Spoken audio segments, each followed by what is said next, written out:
Now then, the plan for today. Is this anybody's first class of the semester?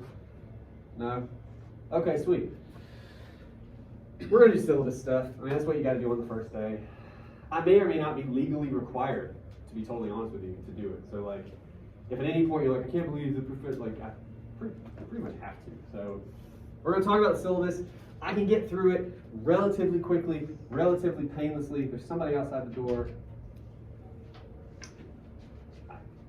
What's your name, miss? Gabrielle.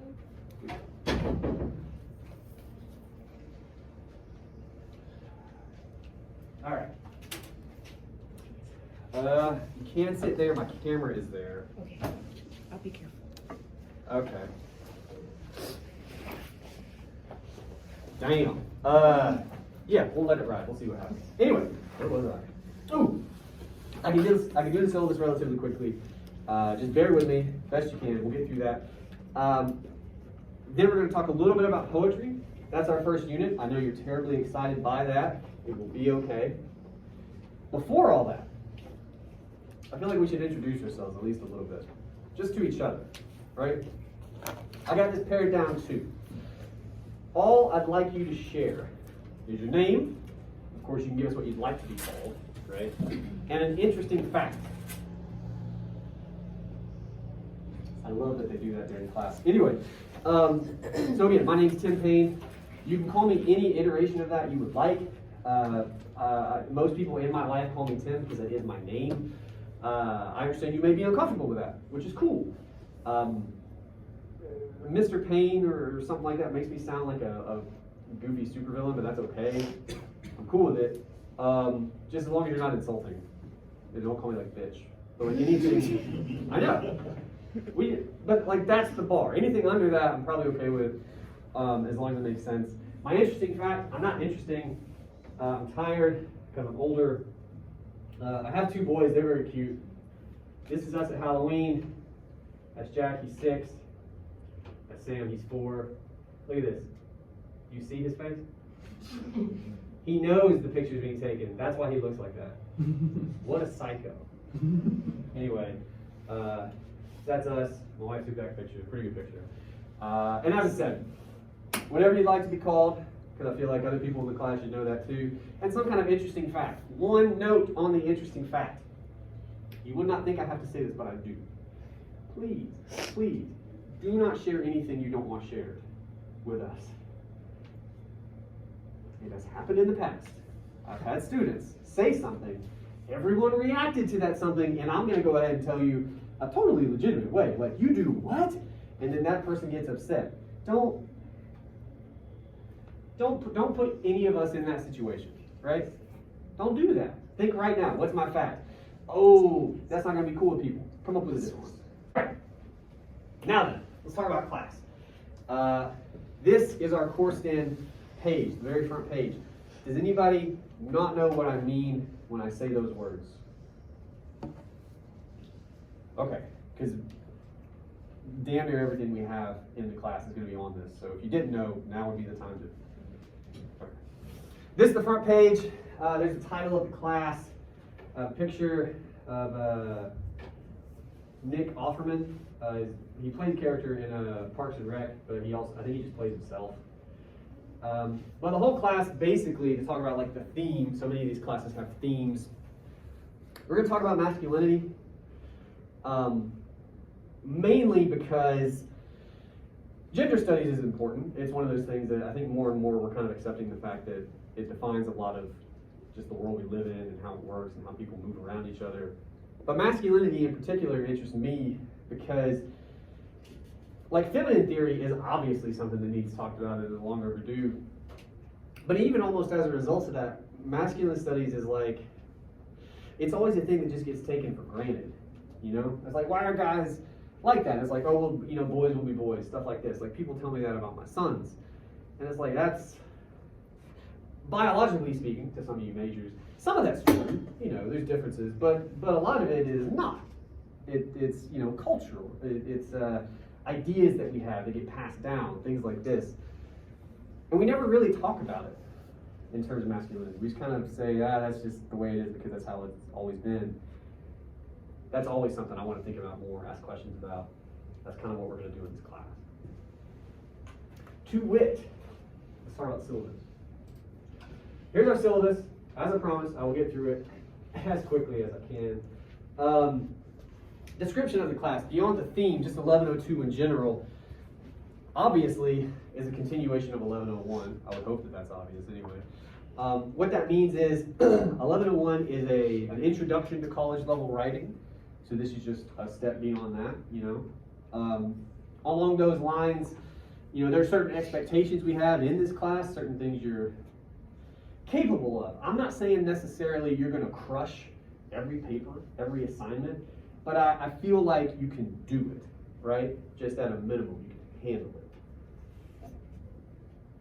The other pillar sort of in this class, we want to kind of introduce you to lit, which is why we're going to start with poetry. We're going to talk about a book, some other things we'll get into here in a minute. And there's a research angle to all this. So it's not just engaging with texts, which we will do, but engaging with texts about those texts. How do you perform research? How do you apply it? How do you engage with it? Which is to say, you have your thoughts that may agree or disagree with some of the stuff you find out there. How do you make all that work? That's kind of the class in a nutshell. Below all that, you have my contact information. I'm in Pafford, which is this building, my office, 304J, so it's a couple floors up. J because it's a cubicle, which is sad. Oh, I should make this even bigger. You can't see that at all, can you? Maybe one more. All right. I have virtual office hours, Monday, Wednesday, 11 to 12. I'm just near my computer, basically. Regular office hours where I'm in that room, Tuesday, Thursday, 12:15 to 1:45, so right after this class till about 2. I like to be honest with you guys, I'm probably not going to be there today, because first of all, I'm talking to you now. If you want to talk to me, I'm here. But also, first day, it's like, what would we have to, you know, and I just don't want to sit in my office for 2 hours, like, staring at stuff. So, but other days, I'll be there. I'm in the writing center, which we'll talk about here in a minute. All right, materials, things you need. Slaughterhouse 5, which is a novel by a guy named Kurt Vonnegut. It's weird. You'll see what I mean when we get there. Some of you will be really upset with me for making you read it. I think in a good way, like in a healthy way, but it's weird. It's a weird book. And then also Die Hard. The original from 1988. Has anybody ever seen Die Hard? God, only 4 of you, 5 of you? Oh man, that'll be a good time. That's an action movie from the 80s, blowing up stuff and like shooting bad guys. But that's at the end of the semester. We save our dessert for the end. I'll blow through some of this. We have outcomes. Grades work how they've always worked. All right, here's our major assignments. You have 3 major papers, okay? They get slightly longer as we go. You also have more time on them as we go. Below that, you have homework. I assume you know what that means. But it's basically everything you turn in to me that's not a paper. That's your homework, okay? And you have a final project right there at the end. They're all worth different amounts. Again, that's all listed here with due dates. But I'm not going to surprise you with any of this stuff. It's also listed on the syllabus. All this information is listed on every prompt. It's kind of everywhere, but it's right here too. Schedule, okay. This is the big one. The schedule is, in my opinion, the most important section of the syllabus when you're a student, right? If you want to know what we got going on today, or what we got going on next time, or what we've been doing, because you've missed a couple classes, this is the place to start. Just go check it out. Oh, I missed this reading, or oh, I gotta make sure to do this for next time. It's all listed here, okay?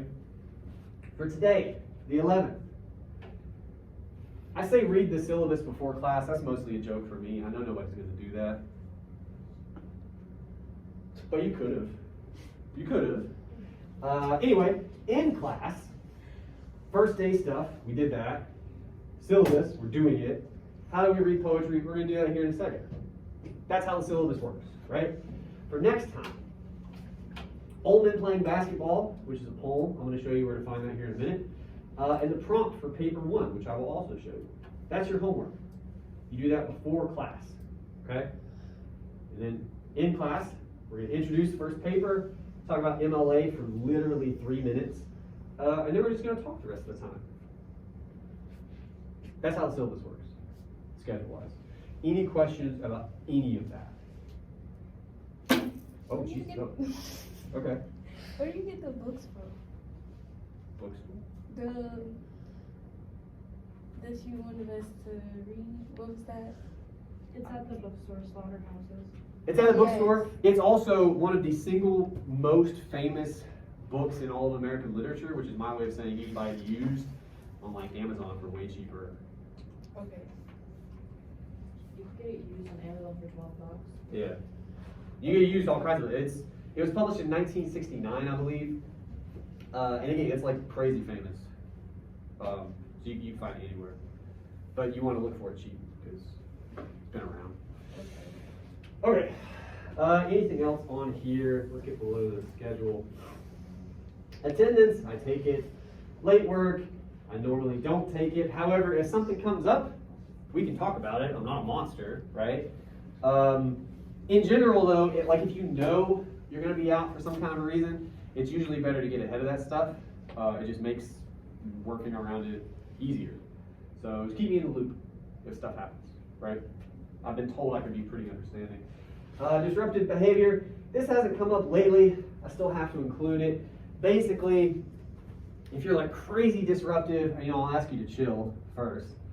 If that doesn't work, I will kick you the fuck out. It does make me feel really good.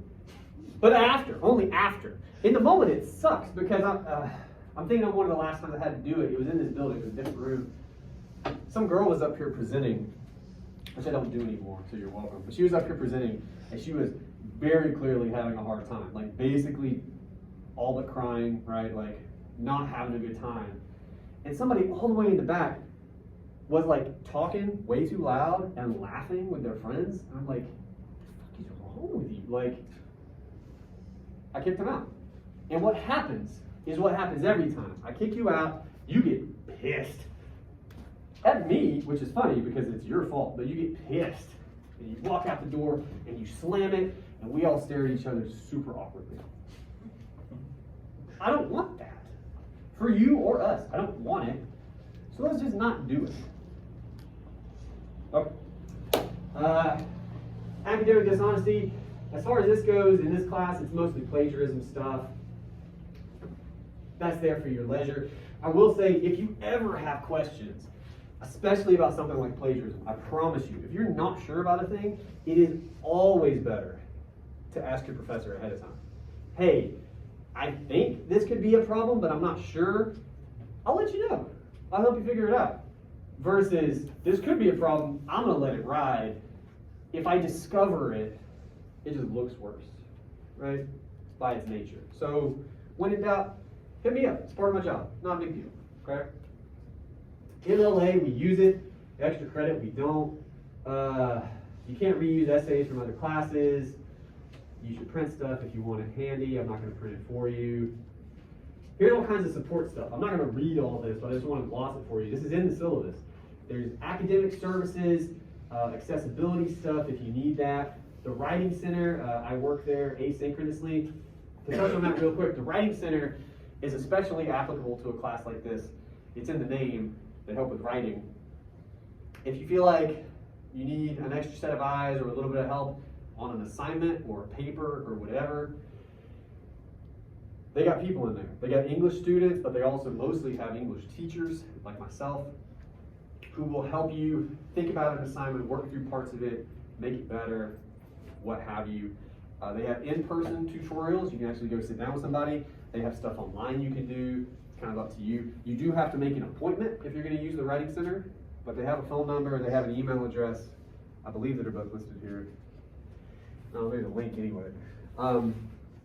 You can contact them. They're pretty good at what they do, in my opinion. What else? Skipping all this. Email, I guess I should mention. You have to hit me up on my Weska via your Weska, okay? technically speaking, if you even accidentally, which happens all the time, contact me with an email address that's not a Wesca address, I'm not even supposed to respond to it. Like, I'm not even supposed to be like, hey, hit me up on your web. I'm just supposed to act like it doesn't exist. And there's reasons for that, which some of you IT people could probably help us with. But basically, try to hit me up on your Wesca if you're going to contact me. This is what we're supposed to do. And that's also my way of saying, don't contact me on CourseDen. What is wrong with you people? Psychos out there using CourseDen email. Be serious. You have Gmail on your phone. Some of you are on your phone right now. Send that shit through Gmail. Come on. Well, because it comes to my phone too. I'm going to sit down at a laptop next to a dinosaur and fucking log on to CourseDen. No, send it to my phone. Send it to my phone. Okay? There's other stuff here. It's all for review later. Writing Center again. That's good. All right, we talked about the syllabus. Now then, I'm going to ask you to do next. Oh, well, first, real quick, I'm going to show you around CourseDen. So here's our front page. I was just on the syllabus. Everything else is going to be under content. You have the syllabus again, if you like it in a slightly different form. I got a couple different templates for you, MLA among them. You have no excuse not to use MLA. I give you a template for God's sake. There's our rubric that will be for every paper. There's a handout about commas. Again, that's mostly a joke for me. You guys aren't going to look at that. All right, what do we have? Our first unit, which is everything devoted to the first paper. Okay, and we're going to get into that mostly next time. So don't. I just want to show you. We're reading poems by a guy named B.H. Fairchild. There are 4 poems. I've typed them up. They are here. You don't have to buy the book for the first unit. Okay? They're listed on the syllabus. I also have them listed here in chronological order. So if you just keep up, you can just follow along. But for next time, we're reading a poem called Old Men Playing Basketball. So you got to read that before you come in. Right? And it's also listed on the syllabus. Speaking of Unit 1, that's this. I have it separated, I have each unit separated into a couple sections, okay? So as I said previously, each unit is centered around a paper. So the first paper is literary analysis. We're talking about poems. Here's our prompt right up top. It's going to kind of detail how the paper is going to work, okay? Below that, all the videos I post, I'm going to keep them in their own section because otherwise it gets really unwieldy, okay? So this video today, once YouTube lets me upload it, which takes way too long, I'm going to put it here, right under the welcome video, okay? Everything below that is all of our homework, anything else that might be assigned to you for this unit, okay? It's all going to be listed on the syllabus, but it all actually lives on CourseDen, okay? So the poem I want to look at today is by another guy named James Wright, called Autumn Begins in Martins Ferry, Ohio. We're going to look at that in a second. That's right here. Your homework for next week, dates are hard for me. Do the 18th. We'll talk about it next time. Don't freak out. It's called an explication. There's some instructions in here. We're going to talk about it in class, but that's your next thing up. The 20th is a thing. Again, it goes chronologically, okay? So if you stay up to date, you follow along, you won't be behind, you can just scroll, right? That's how our CourseDen page works. Are there any questions about any of that? Sweet. All right. What I'd like you to do now, the next little bit of class, to the best of our ability, we're going to talk about poems. To help you along, I would ask that you now, and we're kind of depending upon the internet here, but we'll see. Well, actually that'll take a bit of time. Can you guys see that okay? Because this is a small poem. I could probably, is that big enough for you guys? Yeah. I might even, let me hit it one more time. Yeah, okay. Normally what I would ask you to do, because I want you prepared for next time, we're going to be talking about Old Men Playing Basketball. I want you to have access to the poem. Again, it's on CourseDen, so you can just log on your phone or whatever you're using. I just want you having it at your desk, okay? But for today, this just saves us time. We're going to have it up here. Now, before we can get into talking about this poem, and I've been talking an awful lot without drinking any water, so I'm dying.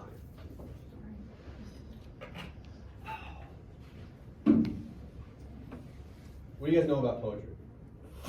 What are your thoughts on it?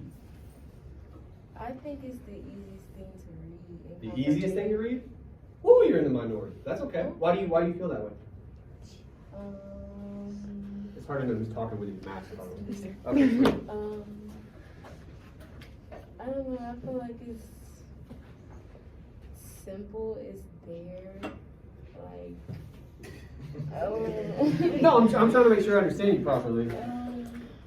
I don't know. Okay.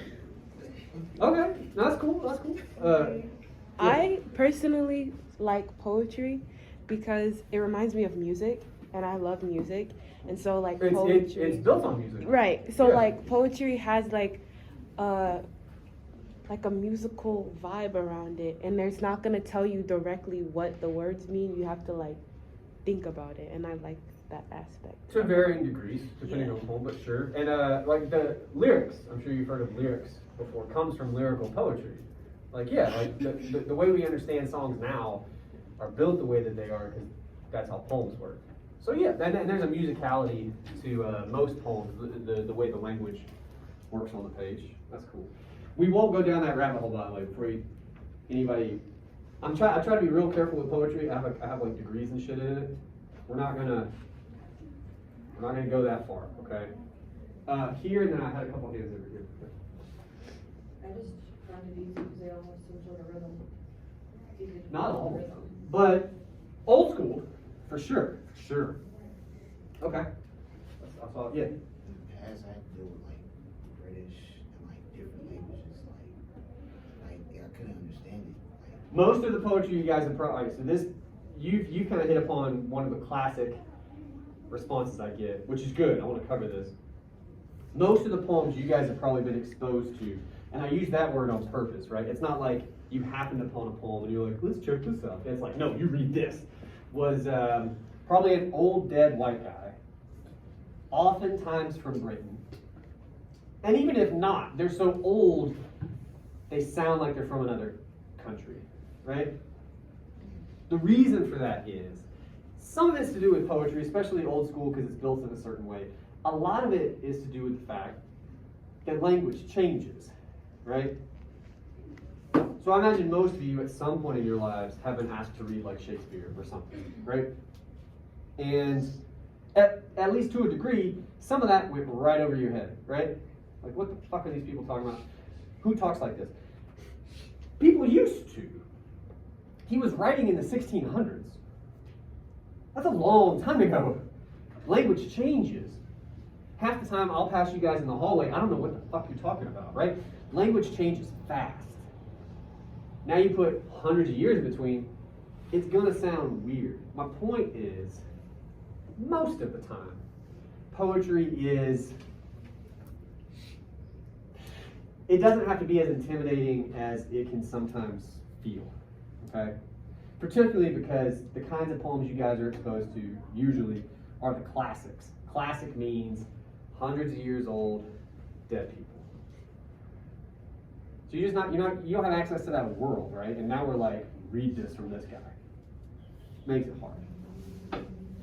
To be fair, the poem we're going to read today by a guy named James Wright, published in I think 59. Did I put the publication there? 59. So he's also dead. Oh. But he had a pretty decent run. His end wasn't great, but anyway, nobody says. But he died way more recently, right? So the world he's a part of is something I think we're at least closer to. We can at least understand, and you'll see it in the poem. You will be able to follow most of this poem, I think. Okay? I hope. All right. So here's what we're gonna do. When it comes to performing any analysis, to be perfectly frank with you, but in this case poems, there are 3 steps. Step 1 is you gotta read the thing. You gotta look it over, you gotta read it. That's pretty easy. Step 2, summary. If you do not know what's going on, literally, the 3rd step, which is analysis, gets very tricky. So we're gonna spend most of our time on those first 2 steps today, but with whatever time we have left, we're gonna dip into the 3rd one. Let's try it out. All right. Autumn begins in Martins Ferry, Ohio.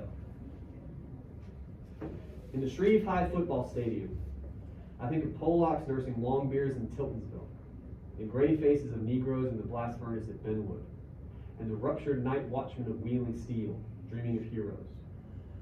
All the proud fathers are ashamed to go home. Their women cluck like starved pullets, dying for love. Therefore, their sons grow suicidally beautiful at the beginning of October and gallop terribly against each other's bodies. Very short poem. That's why I do it first. That was the first step. We read it. Or rather, I read it to you, but you get it. Step 2. All we're doing right now, we're going to go kind of line by line, stanza by stanza. I'm going to tell you what those are. What's literally happening, okay? Lines, by the way, I think that's pretty self-explanatory. Line 1, line 2, line 3, line 4, line 5. You get it. Anybody know what a stanza is? Yeah. The paragraph. It's a paragraph in a poem. So stanza 1, stanza 2, stanza 3. Easy. We're learning about poems. To begin with, what's going on in the first stanza? Where do we start? Football stadium. In a football stadium, a high school football stadium, right? Shreve High, whatever that is. I imagine it's in Ohio. Okay. What's going on in that football stadium? More drinking. Are they drinking in the football stadium? No. No. How do you know? It says in Tiltonsville. Well, unless you're really up on your Ohio geography, this could be, but The blast furnace. that's probably not in a football stadium. That'd be a wild football stadium. Yes. It says gray faces, and like usually when your face is gray, it's because of bed. So. You're dipping into analysis. Pump the brakes. Pump the brakes. What's literally going on? There's no dead people here. Oh my god. We are in a football stadium. Mm-hmm. All of a sudden, we're drinking, and we're in a blast furnace. How do we get to these places? Yeah. I think. That's key. That's key. Without that, yeah, these people are having a crazy party in this football stadium, right? I think those two words, the speaker, which is what we call them in poems. You're probably used to the narrator. There's a reason we call it the speaker. We're not going to go into that today, but we call him the speaker. We're in his head now, okay? He's in a football stadium, probably, but he's thinking about other folks elsewhere, okay? He's thinking of these folks nursing long beers in Tiltonsville. They're drinking there. These folks, a blast furnace at Benwood. I'm going to stop right there. Any suspicion of what that could mean? Cremation? Huh? Like cremation? Cremation? Mm-hmm. Because what she said about the dead people? Mm-hmm. No. Let's go to the next line. Sometimes it helps. And the ruptured night watchman of Wheeling Steel. These are pretty clearly towns, right? Tiltonsville, Benwood, those are towns. Now that could be a town, but I feel like it's not. What is this probably? Wheeling Steel. It's a steel mill. I'm inclined to agree. Might that help us solve the blast furnace question? It's a steel mill. Talking about steel mill. I don't know a lot about steel mill, but I know there's like fire and melty stuff. Blast furnace sounds like it would do that. So I think these folks are roundabout in the same kind of place, right? Okay. Dreaming of heroes. Kind of comes out of nowhere. Who's dreaming of heroes? The speaker. People in the steel mill. So the speaker. You say the people in the steel mill. I think it could be both. The way this is written, he's here, comma, he thinks of these folks, comma, dreaming of heroes. Syntactically, grammatically speaking, it's confusing. Mm-hmm. I think purposefully. I think it could be both. They're the heroes. Do what? What if he's thinking they're the heroes? He could be. That we're into analysis here a little bit, but that's again, that's a hypothesis we could have. He could be saying that. But I just want to reiterate too, Flip side of that is he could be saying these people are dreaming of heroes, the way that the sentence is built, right? Both are on the table. Okay, that's our summary of the first stanza. Stanza 2. All the proud fathers are ashamed to go home. That pretty much says exactly what it means, right? More on that in a moment. Their women cluck like starved pullets dying for love. We may not solve that just yet, but it sounds like their women are having a hard time with something. Okay? Therefore, their sons grow suicidally beautiful at the beginning of October and gallop terribly against each other's bodies. Oh. What on earth is going on in stanza 3, do you think? What is that? Gallop terribly against each other's bodies at the beginning of October. Like in the football game? It's a football game. That's what it is. Vince Lombardi once famously said, he's a famous coach, football is not a contact sport, it's a collision sport. Yeah, he's describing the game. Remember where we started? Yeah. So that's literally what's going on. He's in a football stadium, he's thinking about people and places doing different things, he's dreaming about heroes, then we're talking about fathers and their women, and then we're back to the game. And it sounds crazy. Okay, now we can attempt a little bit of analysis. We'll start back at the top. In the Street Fly football stadium, that was pretty easy. That's just scene setting, right? He thinks of those people nursing long beers in Tiltonsville. Is there anything at all? We're just trying stuff out right now. Is there anything at all in the second line that strikes you linguistically as significant?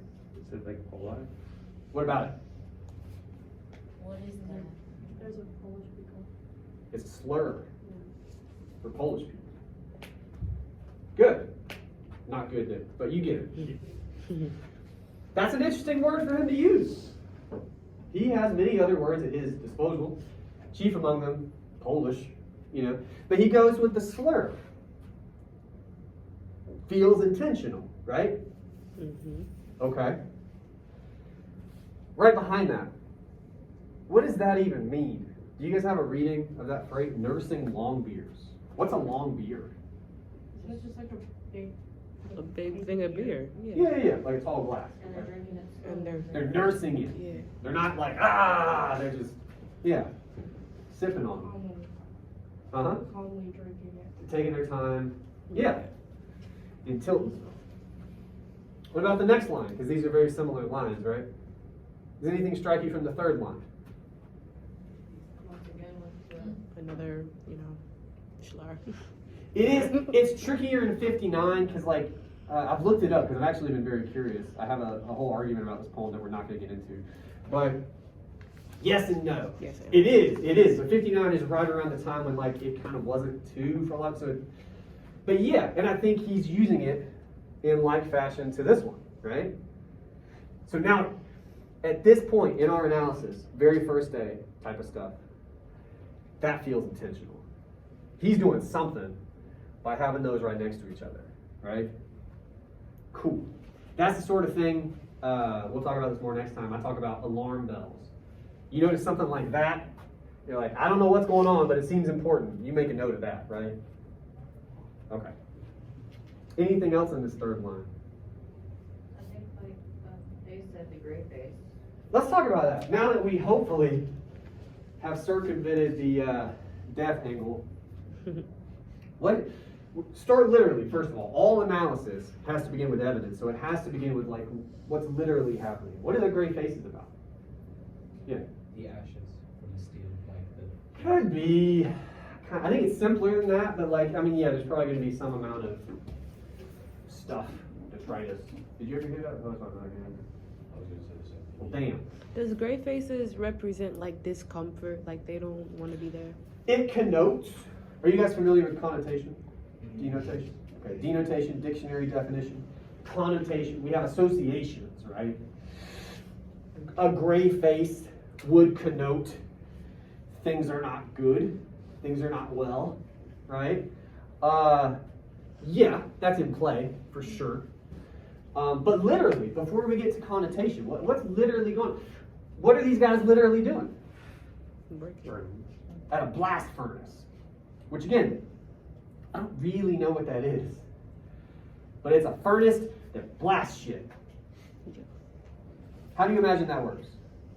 Key element to a blast furnace. Intense heat. So much fucking fire.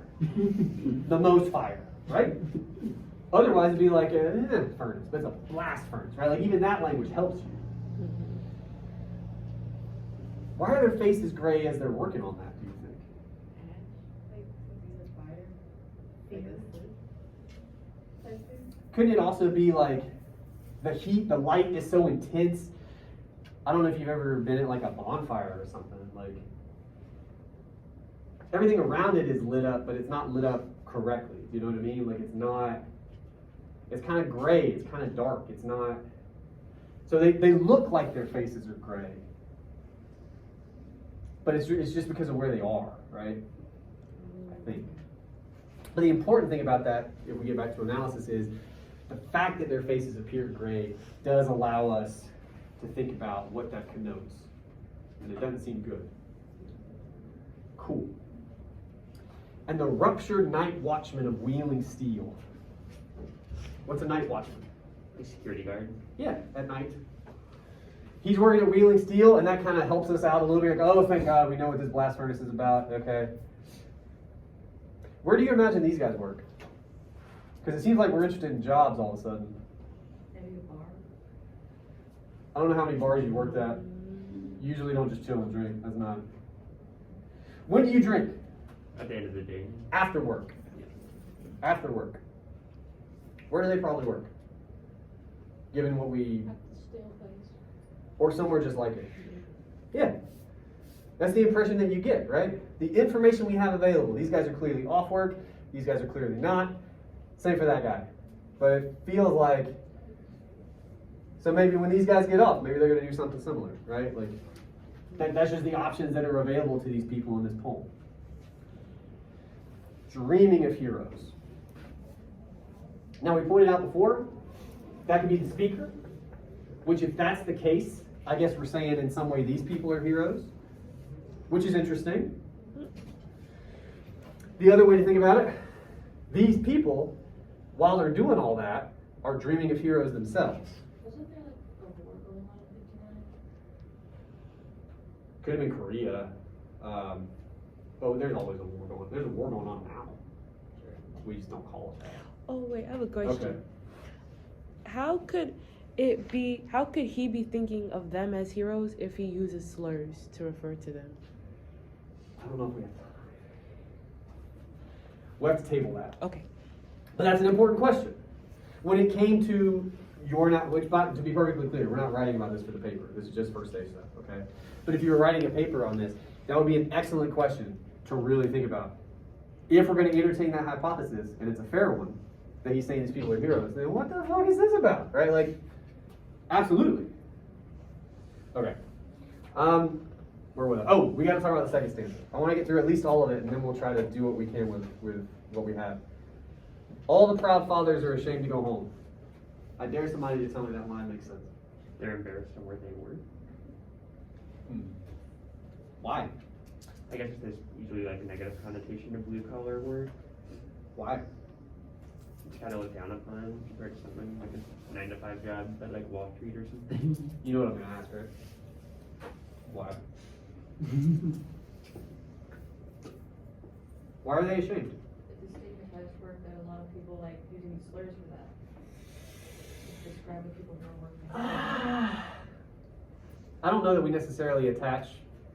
I mean, some people always will, yeah, because you got those people. But I think most people, when you think about blue collar work, right, we have that phrase. I don't know that our first impulse is to say, those people are pieces of shit. That's not how we. How do we think about blue collar workers? When I say that to you, yeah. They're supposed to be like put together or something. They're what, huh? Supposed to be like put together, like blue collar workers. They always have like suits. So they look very put together, distinguished, That's white collar. and You're thinking white collar. That's white collar. like office. Yeah, that's white collar. That's white collar. Blue collar, like my dad, handyman all his life. He works on like heating and air. He's in a truck. He's got coveralls. Blue collar, right? That's all good. What do we think about those people? Yeah. Whoever, I don't care. Stop raising your hands. Just talk to me. Manual labor. Yeah, all of it. That's kind of at the heart of it, right? It's blue collar, it's manual. It's with your hands a lot of the time, dirty or physically demanding, right? For sure. Hardworking. Yeah. Like in a manual, like because look, real talk. I'm a teacher. This is a white collar job. There's parts of this job that suck. You know, it's not my favorite. But if you put me next to a guy at a blast furnace, they'd be like, "Shut the fuck up," right? Like, we have a respect for that kind of work, right? Because you can see it.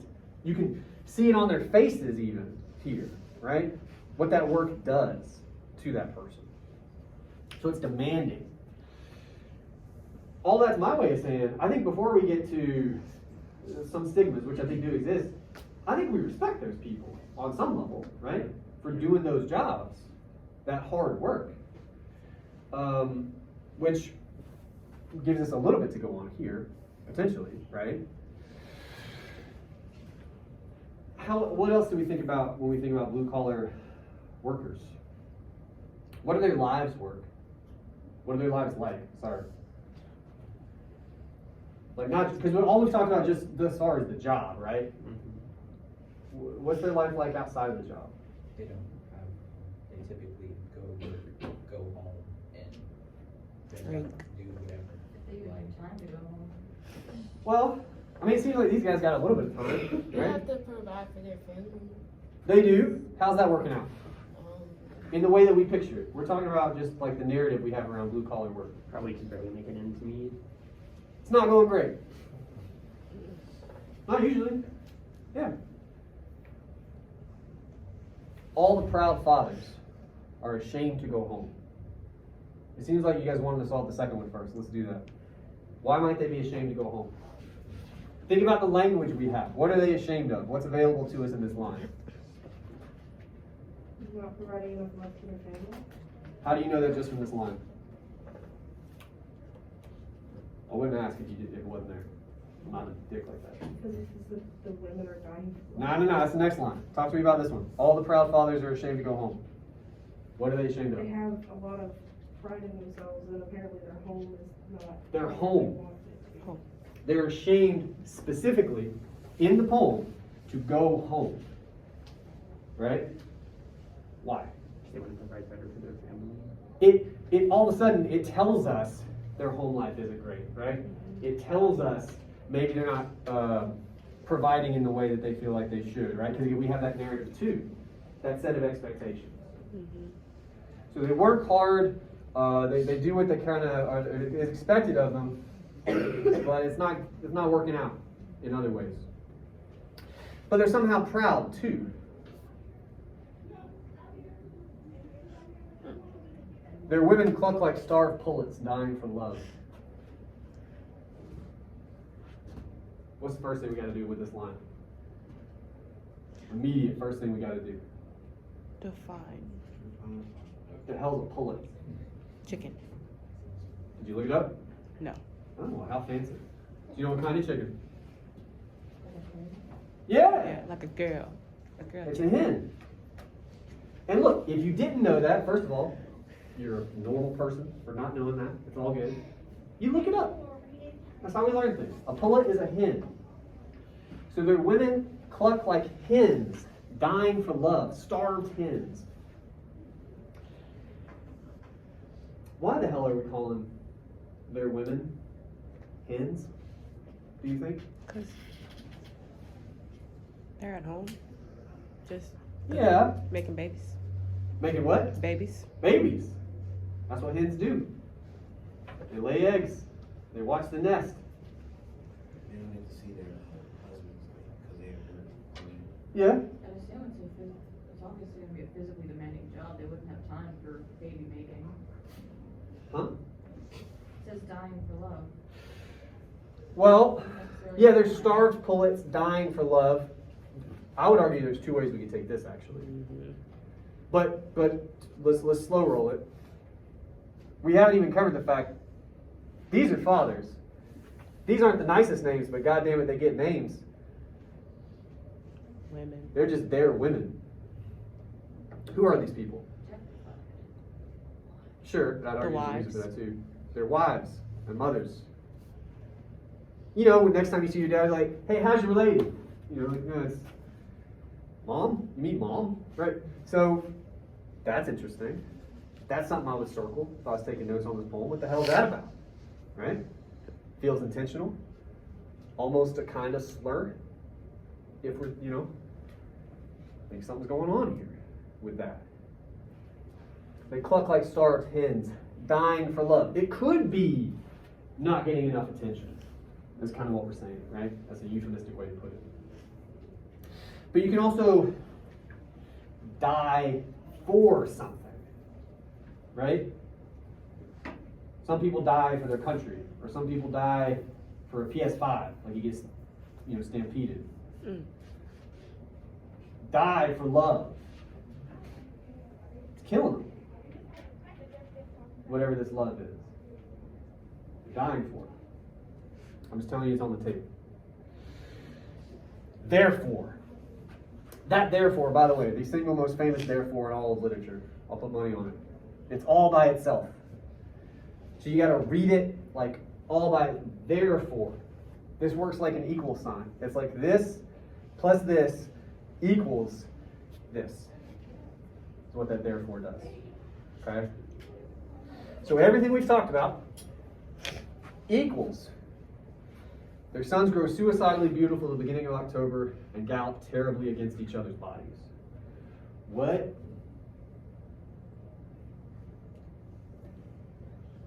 First of all, third stanza. We already talked about this. What's literally going on? They're playing football. Football. Just football, right? Some of you watched the game last night. They're playing football. Okay. That's kind of an interesting way to describe that, though, right? Does any language stand out to you? These last three lines. Suicidally beautiful. That's pretty wild.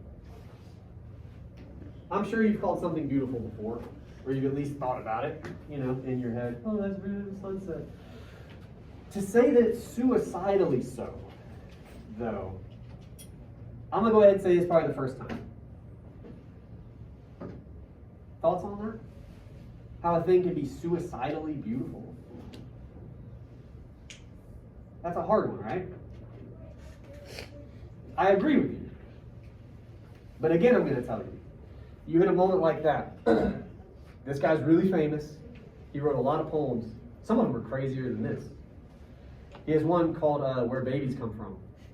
Oh. Actually, no, it's James Tate. James Tate's crazy too. Don't worry about it. Anyway, I told you I wouldn't get into it. My point is, he can say this any kind of way.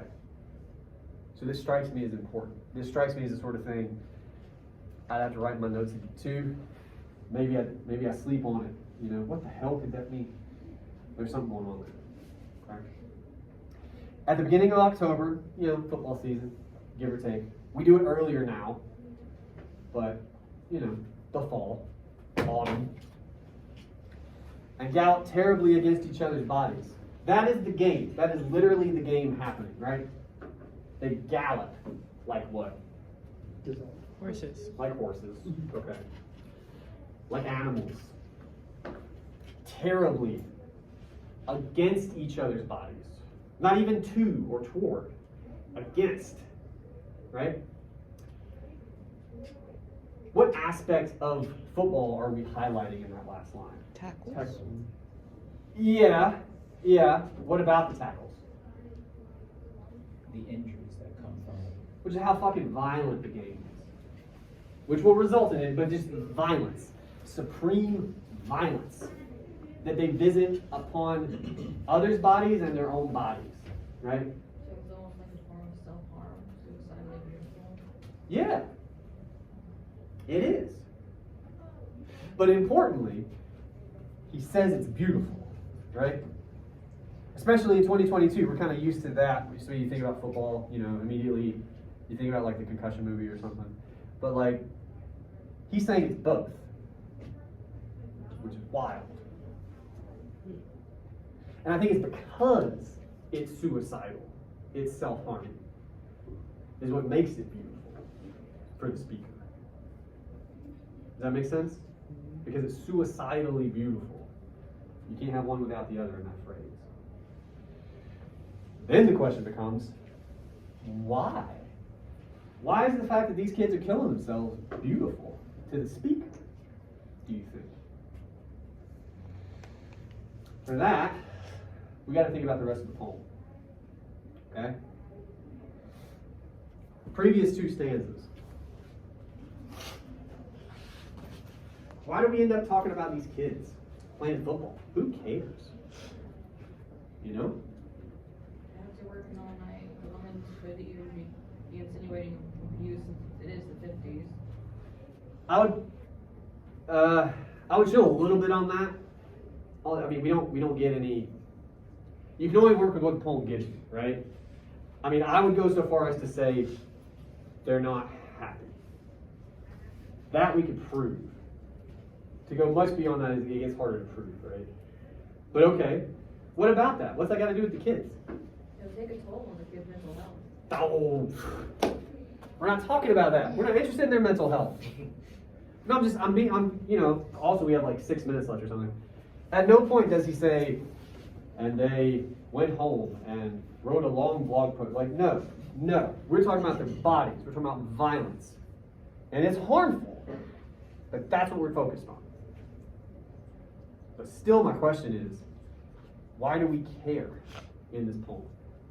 He says all of this, therefore, this happens. He's saying the reason this happens is because of this. They don't get like a father figure in their life because of all the labor he does like all day. Well, Dad's there. I mean, yeah, maybe he's not there as much as he could be. He's around. As you said, or kind of hypothesized, Yeah. they're not making a lot of money. True. Has something Home to life's do- not awesome. Maybe has to do something with sports players making more money or something like that. The dad's violent.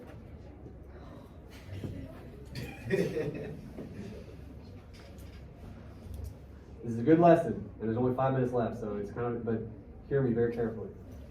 You will always bring yourself to the poem. You got stuff in your head. You have expectations. You have to learn what those are.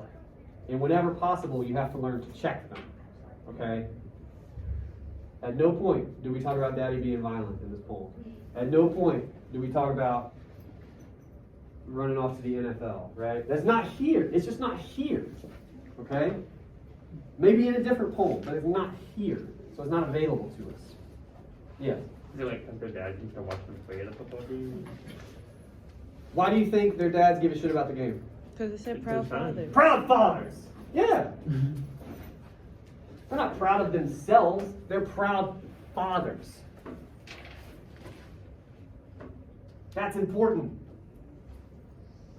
Their sons are playing football. They're proud of their sons playing football. Which is beautiful. That's what makes it beautiful. Because it's suicidal. Oh. No. What does the women have to do with it? What do they have to do with it? Their women cluck like starved pullets, dying for love. What did the women have to do with any of this?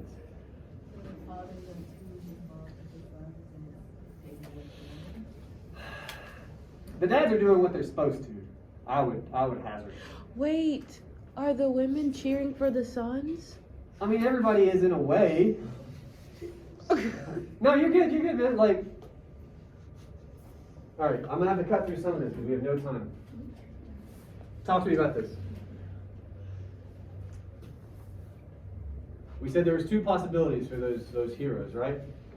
Either it's the speaker talking about these folks, or it's these folks dreaming of heroes. Let's do the second one first. Who might these people be thinking of? Because that's all we have in the poem. a way to spin that a little more argumentatively, a little more analytically, that's all they have. You know their life well enough. They work and it sucks. Afterward, they go have a long beer or 2 or 3 or whatever. And then they go home. That doesn't sound great. They're ashamed of it. She's not happy. And then they go back to work. But on Friday night, they go see their kids kill each other. That's it. They're dreaming of heroes. That's the only one we got in the poem. And that's all they got, according to how the poem is written. And or the speaker considers these people to be heroes as well. Both are applicable. And we have no time left, and you guys are starting to pack up. I'm going to just give you the rest. Okay? These people idolize these people. That's weird for a son to be a father's hero. That's weird most of the time, I think, right? That feels backward. What's heroic about these guys? They're in high school. Their biggest concern is whether or not they win this game. These guys are like 40 or whatever. They got bills and shit, to quote Pat Williams.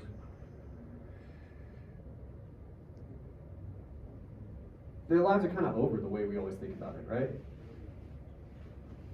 They're going to work there until what? They die. Yeah. That's it. These guys, they're not there yet. It's beautiful for that. But we can't forget the first part either. What happens after football season? You guys aren't far away from high school. What happens after football season? Test. Yeah. What after that? Yeah. You spring, which is what we're in now. Right. Then you get to summer. What happens right before summer? People graduate. Hooray! Where do these kids go when they graduate? Probably off. College. Oh, up Do to the you mill. see one fucking talk about scholarships? To the mill. To the mill. To the mill. They go to that fucking mill. That's what I said. Well, I heard somebody talk about college. I'm like, no. That's not in the poem. That's not part of this world. They are going to that mill.